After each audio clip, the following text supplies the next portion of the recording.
Top quality और consistent performance के लिए सिर्फ सिल्वर पंप नाम याद रखना।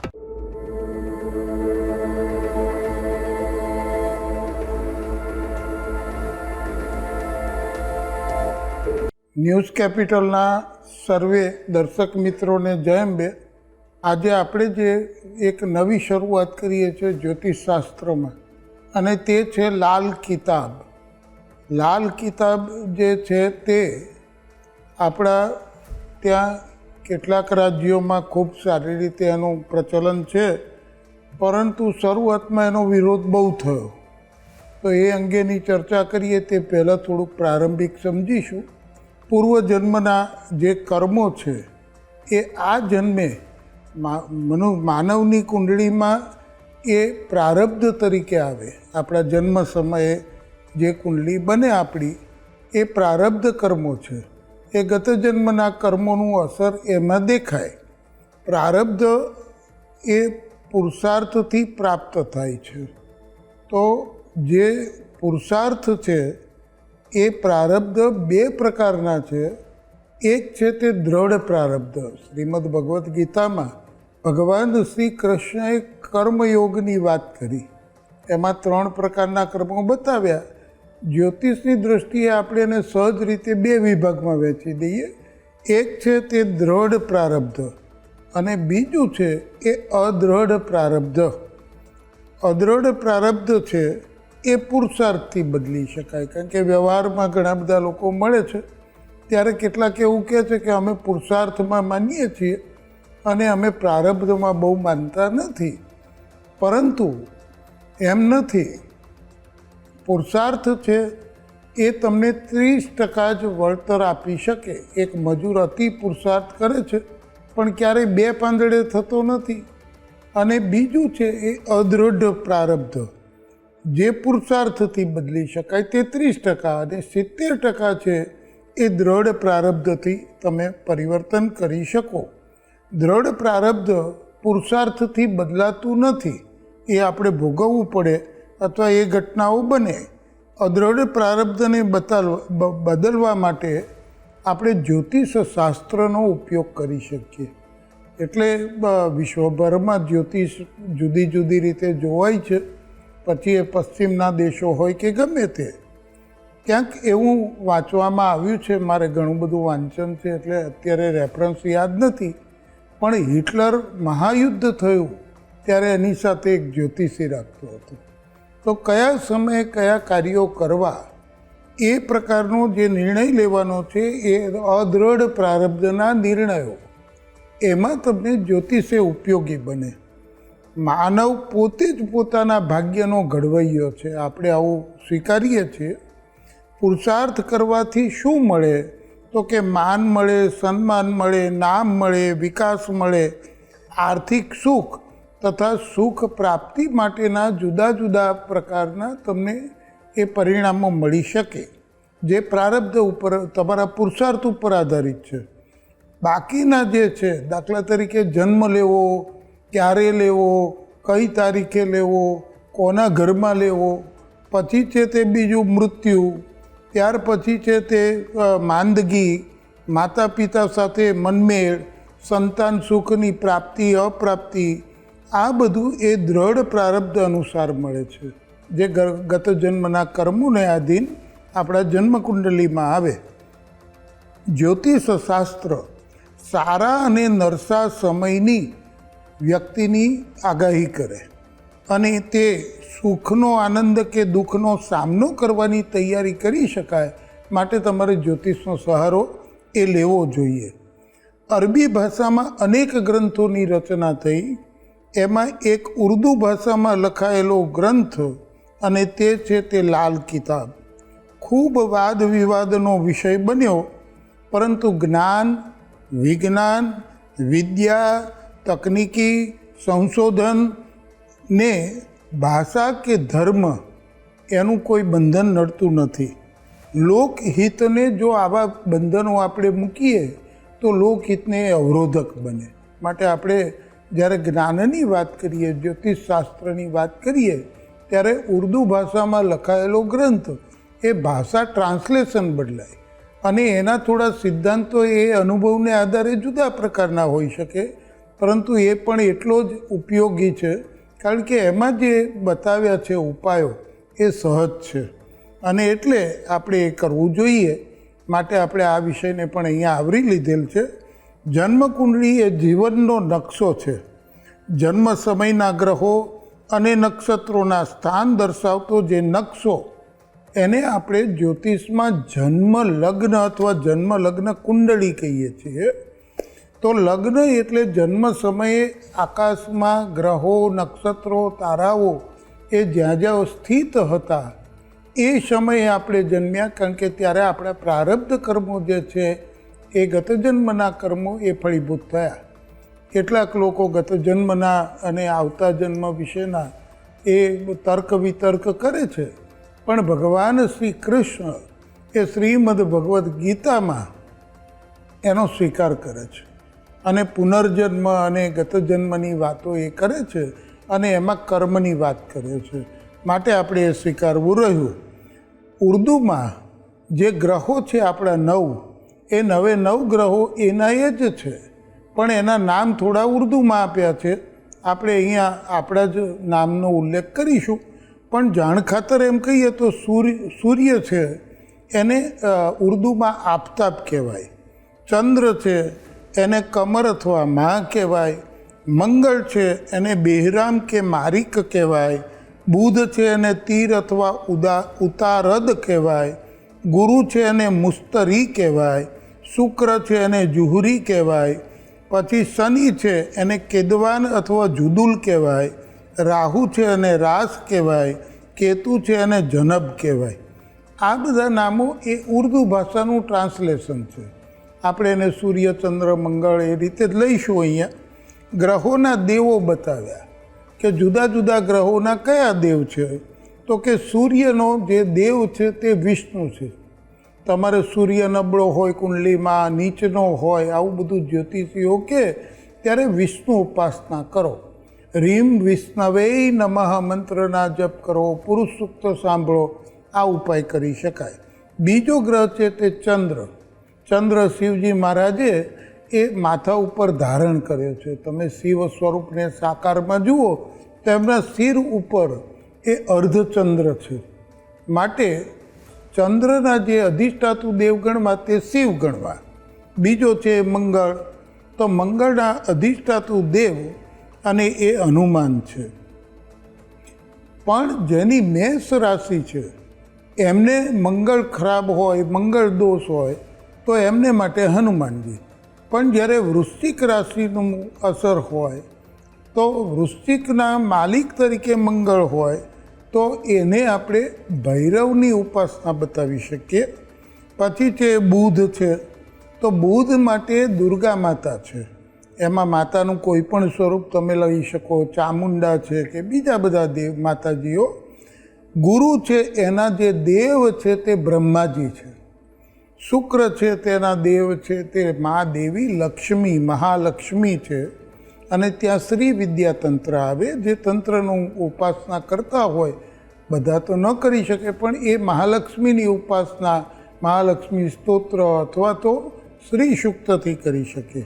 શનિ મહારાજ છે એના દેવ છે તે ભૈરવ છે. તો શનિ તમારી કુંડલીમાં દૂષિત થયો હોય તો ભૈરવ ઉપાસના કરવી. રાહુ છે એના દેવી છે તે સરસ્વતી માતા છે. અને કેતુના જે દેવ છે એ ગણપતિ મહારાજ છે. તો આવા જુદા જુદા જે ગ્રહો છે એ ગ્રહોના આપણે દેવો કયા છે તેનું આપણે વાત કરી. પણ ધારો કે આપણને ઉપાસના કરવાનો સમય અભાવ છે, તો પછી કોઈ ગ્રહ ખરાબ છે અને એ ગ્રહ ખરાબ છે તો એના ઉકેલ માટે શું કરવું એ આપણને લાલ કિતાબ બતાવે છે. તો પહેલું છે સૂર્ય. કોઈના કુંડલીમાં સૂર્ય નબળો હોય તો રવિવારે એક ટાઈમ જમીને ભોજન કરો. આમાં કોઈ મંત્રોનો અભ્યાસ નથી, માત્ર એક ઉપવાસ કરવાનો. એક ટાઈમ જમો, આખો દિવસ ફલાહારી વસ્તુઓ, ફળો, ઠંડા ગરમ પીણા બધું જ લઈ શકાય. પછી બીજું છે હરિવંશ પુરાણ છે. 18 પુરાણો વેદોમાં બતાવ્યા છે, વ્યાસજી મહારાજે લખ્યા. એ 18 પુરાણમાં એક હરિવંશ પુરાણ છે, તેનું તમારે રોજ સાંભળવું જોઈએ. ત્રીજો ઉપાય બતાવ્યો તે જો કોઈ શક્તિવાન હોય તો ઘઉં છે, ગોળ છે અથવા તાંબાનું દાન કરી શકે. શક્તિ પ્રમાણે કરવાનું છે, ચોક્કસ અને મોટી માત્રામાં જ કરવું નહીં. આપણી શક્તિ પ્રમાણે જ ભક્તિ કરવી. તો ઘઉં, ગોળ કે તાંબાનું દાન, ત્રણમાંથી કોઈ એક કરો તો પણ ચાલે, ત્રણેય કરવું હોય તો પણ થઈ શકે. એટલે એવા પ્રકારનું તમે એ દાન કરી શકો. પછી છે સરકારી અધિકારી કોઈ હોય તો એમની સેવા કરો. આવા નાનકડા બધા મુદ્દાઓ છે જેમાં કોઈ ખર્ચ નથી, તમારે નાનકડું કામ કરવાનું છે અને એ કરી શકો. જેમની કુંડલીમાં ચંદ્ર નબળો છે એવા જાતકો સોમવારે એક ટાઈમ જમે અને બતાવ્યા પ્રમાણે રવિવારનું એ જ રીતે ઉપવાસ કરે, ફલાહાર અને ઠંડા ગરમ પીણા લઈ શકાય. શક્ય હોય તો રોજ શિવને અભિષેક કરો. રીમ નમઃ શિવાય, રીમ નમઃ શિવાય મંત્રનો જપ કરતાં કરતાં શિવજી મહારાજને દૂધ ચડાવો, પછી પાણીથી સ્નાન કરાવો, પછી એને ચંદનનું તિલક કરો, ત્યાર પછી એને કોઈ શ્વેત પુષ્પ, ધોળા કલરનું પુષ્પ ચડાવો. આવી એમની ઉપાસના 2-5 મિનિટની કરો. અને કાં તો પછી દૂધ, ચોખા કે ચાંદી દાનમાં આપી શકાય. ત્રણેય આપવા એવું કહેતા નથી આપણે. ત્રણમાંથી તમારી જેટલી શક્તિ હોય એ વસ્તુ દાન કરવી. ત્રીજું છે એ આપણે એમ કહી શકીએ કે બસરઈ મોતી આવે છે, તો ચંદ્રનું મોતી એ ગળામાં અથવા તો વીંટી તરીકે હાથમાં તમે એ ધારણ કરી શકો. ઘર સગામાં જે મહિલા વડીલો હોય, તમારા માસી, ફૈબા, માતા, સાસુ, આવા કોઈ પણ હોય એવા વડીલોના રોજ આશીર્વાદ મેળવો, એમને પગે લાગો. આવા કર્મો આપણે કરી શકીએ.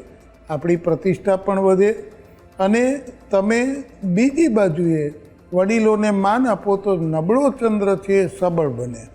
દર 6 મહિને ઘરની પાણીની ટાંકી સાફ કરાવવી, નાખવી. આ ઉપાયો એ બધા લાલ કિતાબના છે. મંગળ કોઈનો જન્મકુંડલીમાં દૂષિત થયો તો શું કરવું જોઈએ? તો કે મંગળવારનો ઉપવાસ થાય તો કરવો. હનુમાનજીને સિંદૂર ચડાવવું. મંગળ અથવા શનિવારે આપણી શક્તિ પ્રમાણે હનુમાનજીના મંદિરે આપણે સિંદૂર લઈ જવું અને પૂજારીને દાનમાં આપવું, એ એમાં ઉપયોગમાં લેશે. પછી તમારા કોઈ ભાઈઓ હોય તો એમની સેવા કરો, એમને મદદરૂપ થાવ, એ પણ તમારો મંગળ મજબૂત કરશે. ચાંદી કે જર્મન સિલ્વરના વાસણોનો ઉપયોગ કરો.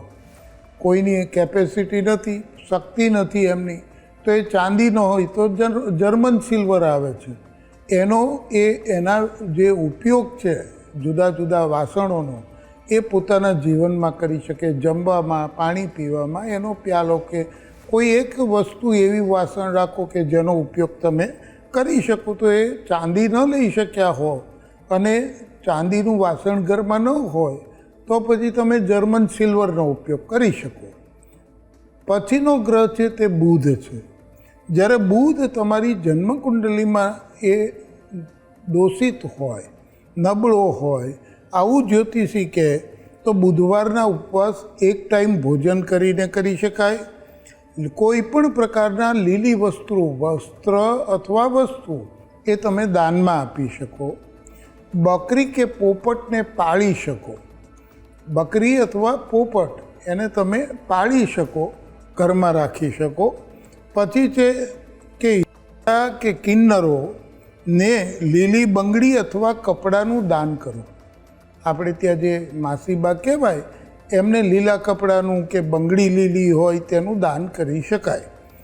પછી છે તે આપણા કુટુંબમાં બહેનો, ફઈ, માસી, સાળી, આપણી દીકરી અથવા આપણા કુટુંબીજનોની દીકરીને સહાય કરવો અને એમના આશીર્વાદ મેળવો. નાની હોય કે મોટી હોય પણ એને આપણે જ્યારે સહાય કરીએ ત્યારે એના અંતરમાંથી આપણા માટે એક ભાવ પ્રગટ થાય, તે આશીર્વાદ છે. તો એમને તમે સહાય કરો. જન્મકુંડલીમાં ધારો કે જ્યોતિષીઓ એવું કહે કે ગુરુ એ નબળો છે, તો ગુરુવારે એક ટાઈમ જમી અને તમે ભોજન કરીને પણ બાકીના સમયગાળામાં ફલાહાર લો અને ઉપવાસ કરો. ભગવાન શ્રી હરિ, ભગવાન વિષ્ણુ શ્રી હરિની ઉપાસના કરો અને શ્રી હરિ મંત્રનો જપ કરો. મંત્ર છે શ્રી હરિ, શ્રી હરિ, શ્રી હરિ, શ્રી હરિ. આ મંત્રનો જપ કરો. પીપળાને પાણી રોજ થોડું ચઢાવો. રોજ પીપળાના ઝાડના મૂળીએ પાણી થોડું પધરાવો. તમારી અનુકૂળતા સમયે જઈ અને એ પીપળાને પાણી આપવું. જમણા હાથના કાંડામાં પીળો દોરો પહેરો. આપણો જમણો હાથ હોય ત્યાં પીળો દોરો ધારણ કરો. અથવા જો શક્તિમાન હો તમે આર્થિક રીતે તો પુખરાજ ધારણ કરી શકો કે ટોપાજ કહેવાય અને એ પણ ધારણ કરી શકો. ત્રીજું છે આપણી પાસે ઉપાય, તે એવો છે કે તમે હળદર અને કેસરને ભેગા કરો અને એનું રોજ તિલક કપાળમાં કરો. ભાઈ હોય કે બહેનો હોય, બ્રાહ્મણો, સાધુ સંતો અને ગુરુની સેવા કરો. એનાથી તમારો નબળો ગુરુ એ પ્રબળ થાય અને એ આર્થિક સુખાકારી આપે. ભગવાનને પીળા જે ફૂલ છે તે અર્પણ કરો. અને નહીં તો પછી જો તમારા પાસે ગાર્ડન કે કુંડું રાખવાની વ્યવસ્થા હોય તો પીળા ફૂલ આવતું હોય એવું એક પુષ્પ તમે ઉગાડી શકો તમારા ઘરમાં અથવા ઘરના આંગણામાં. શુક્ર નબળો છે તો શુક્રવારે એક ટાઈમ જમીને ઉપવાસ કરો. શુદ્ધ ઘી, દહીં, કપૂરનું મંદિરમાં દાન કરી શકાય. આ બધી જ વસ્તુ નહીં, બધીમાંથી કોઈ તમારી કેપેસિટી પ્રમાણેની હોય એવી એકાદ વસ્તુનું દાન કરો. શક્ય હોય તો જમણા હાથની પહેલી આંગળીમાં અમેરિકન ડાયમંડ કે સફેદ હીરો ધારણ કરો. મોતી પણ તમે પહેરી શકો. કપડા ઉપર અત્તર છાંટો. ચહેરા ઉપર ક્રીમ કે પાવડર લગાડો. શુક્ર બળવાન કરવા માટે તમારે કપડા ઉપર અત્તરનો સ્પ્રે કરવો જોઈએ અને ચહેરા ઉપર તમારે કોઈ ક્રીમ અથવા પાવડર લગાડવું જોઈએ. પછી કપડાં સ્વચ્છ અને ઇસ્ત્રીવાળા પહેરો. ગમે તેવા ન પહેરો તો શુક્ર એ નબળો હશે, બળવાન થશે. ફાટેલા બળેલા કપડાં ક્યારેય ન પહેરવા. તો તમારા શુક્ર જો નિર્બળતા હોય તો એ પ્રબળ થશે. પછી છે શનિ મહારાજ.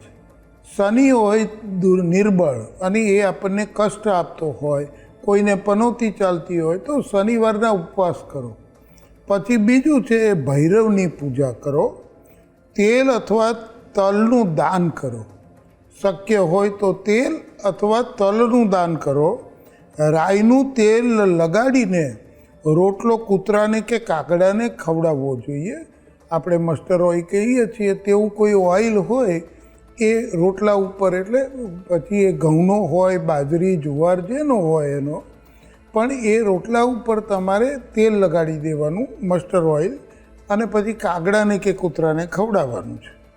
રાહુ મહારાજ દૂષિત હોય કુંડલીમાં અને આપણે દુઃખી હોઈએ તો રોજ સરસ્વતી માની પૂજા કરો. ઇલેક્ટ્રિકની વસ્તુઓ, ચાંદીના વાસણો કે બ્લુ કાપડ દાનમાં કે ભેટમાં ન લો. જ્યારે તમારો રાહુ ખરાબ હોય ત્યારે કોઈ તમને ગિફ્ટમાં ઇલેક્ટ્રિક વસ્તુ આપે તો ન લેવી. જો એ કોઈ ચાંદીના વાસણો આપે તો એ તમારે ન લેવા, કે બ્લુ કપડું દાનમાં આપે કે ભેટમાં આપે તો એ ન લેવું. કન્યાદાન થતું હોય ત્યાં આપની શક્તિ પ્રમાણે તમે કોઈ દ્રવ્ય દાન કરી શકો. આવા જાતકો જેમનો રાહુ નબળો છે એમણે ગોમેદ પહેરવું જોઈએ. શક્ય હોય તો સંયુક્ત કુટુંબમાં રહો. તમાકુનો ઉપયોગ ન કરવો. કેતુ જેનો નબળો છે તો એવા જાતકોએ ગણપતિ ચોથ આવે, દર મહિને ગણેશ ચોથ આવતી હોય છે, સંકટ ચોથ કહેવાય એને, એનો ઉપવાસ કરો. તલ, લીંબુ અથવા કેળું એ દાનમાં આપો. 9 વર્ષથી નાની બાલિકાઓ એને ખાટી વસ્તુઓ દાનમાં આપો. આપણા 3 દુઃખો છે, આધિ, વ્યાધિ અને ઉપાધિ. આધિ એટલે દેવ સર્જિત નડતર. વ્યાધિ એટલે શરીરના દુઃખો અથવા રોગો. અને ઉપાધિ એટલે હેરાનગતિ, અડચણ, અવરોધો અને ઉપાધિ. આવા વિવિધ દોષોના ઉપાય માટે આપણને જુદા જુદા પ્રયોગો બતાવ્યા છે આ લાલ કિતાબ ગ્રંથમાં. તો તો પહેલું છે, કોઈને આપણને બ્રાહ્મણો કહે છે તમારી કુંડલીમાં કે કુટુંબમાં બધાને પિતૃદોષ છે. જ્યારે પિતૃદોષ હોય ત્યારે તમારે એક ધૂપ તૈયાર કરવાનું. પહેલું છે તે ગુગળ લઈ આવવાનો માર્કેટમાંથી, થોડું કપૂર લઈ લેવાનું અને લવિંગ લઈ લેવાનું, યથાશક્તિ બધી વસ્તુઓ લેવાની. એ બધું સમભાગે ભેગું કરવાનું અને તેમાં ખાવાના જે પતાસા આવે એ પતાસાને પણ ભૂકો કરીને ઉમેરી દો. દર મંગળવાર અને શનિવારે આ મિશ્રણનો ઘરમાં ધૂપ કરો સંધ્યા ટાણે, તો તમારા પિતૃદોષ હશે એ નિવારણ થશે. પિતૃદોષ એટલે ગત જન્મના દોષ, આવો અર્થ કરી શકાય. કેટલાક લોકો એવું સમજે છે કે વડવાઓ તો એ પણ એક પિતૃદોષ છે, પણ જ્યારે આપણે આ લાલ કિતાબનો ઉલ્લેખ કરીએ ત્યારે ત્યાં એવો અર્થઘટન થાય છે કે ગત જન્મના આપણા કોઈ દોષ છે, એ દોષ તે પિતૃદોષ છે. આ દોષ હોય તો આ જન્મની કુંડળી સારી હોય તો પણ આપણને શુભ ફળ ન મળે. કુંડળીમાં લક્ષ્મી યોગ હોય, ગજકેસરી યોગ હોય જેવા શુભ યોગોનું ફળ પ્રાપ્ત થતું નથી. વ્યક્તિ માંડ પોતાનું ગુજરાન ચલાવતો નજરે પડે છે. તો પિતૃદોષ નિવારણ યંત્ર આવે છે, એનો પણ તમે ઉપયોગ કરી શકો કે એની પૂજા કરો. બ્રાહ્મણ પ્રતિષ્ઠા અને સિદ્ધ કરાવીને વિધિ કરાવેલું યંત્ર, એની રોજ પૂજા કરો. પૂનમના દિવસે શુભ ચોગડિયામાં બાજટ ઉપર લાલ કોરું વસ્ત્ર પાથરી એના ઉપર અબીલથી સ્વસ્તિક તૈયાર કરી ઘઉંની ઢગલી કરો.